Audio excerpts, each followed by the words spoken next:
I'll find you through the dust and the storm. I'll find you through these machines I'll carry. Following the developments of Operation Sindoor, we find it important to offer transparency and reaffirm our enduring commitment to regional stability. The operation saw intense engagement along the Eastern Corridor.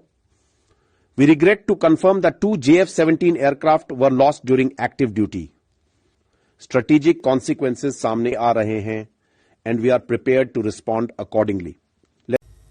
7 से 8 मई 2025 की रात को पाकिस्तान ने उत्तरी और पश्चिमी भारत में स्थित कई सैन्य ठिकानों को जैसे कि अवंतीपुरा, श्रीनगर, जम्मू, पठानकोट, अमृतसर, कपूरथला, जालंधर, लुधियाना, आदमपुर, भटिंडा, चंडीगढ़, नाल, फलौदी, उत्तरलाई और भुज पर ड्रोन और मिसाइलों से हमला करने का प्रयास किया।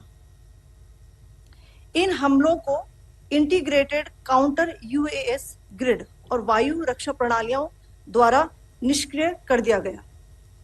इन हमलों का मलबा कई स्थानों से बरामद हुआ जो कि पाकिस्तानी हमलों का प्रमाण है।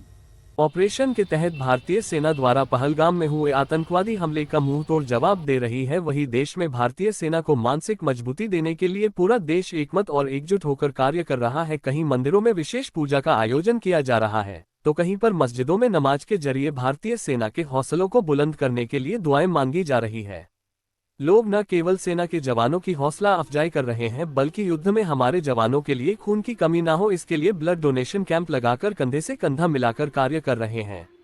ऐसा ही कुछ नजर आज प्रयागराज में देखने को मिला जब भारतीय जवानों के लिए न केवल ब्लड डोनेशन कैंप का आयोजन हुआ बल्कि जुम्मे की नमाज के बाद वीर सपूतों के हौसला अफजाई के लिए दुआ भी मांगी गई। इस विषय में प्रयागराज के मुस्लिम समुदाय के लोगों का कहना है कि भले ही हम अलग अलग धर्म और समुदाय के लोग हैं लेकिन दिल से हम हिंदुस्तानी हैं और हिंदुस्तान की ओर चाहे कोई भी अपनी नापाक मंसूबों के साथ कुछ करने की कोशिश करेगा हम हर संभव सहायता कर उनके इरादों को कभी सफल होने नहीं देंगे। उन्होंने ये भी कहा कि देश पहले है फिर हम अपने मजहब और जाति के हैं और अगर हम अपने देश और जाति के लिए कुछ भी कर सकते में सफल रहे तो हम खुद को गौरवान्वित महसूस करेंगे। हिंदुस्तान जिंदाबाद, हिंदुस्तान जिंदाबाद, भारतीय सेना जिंदाबाद, भारतीय सेना जिंदाबाद।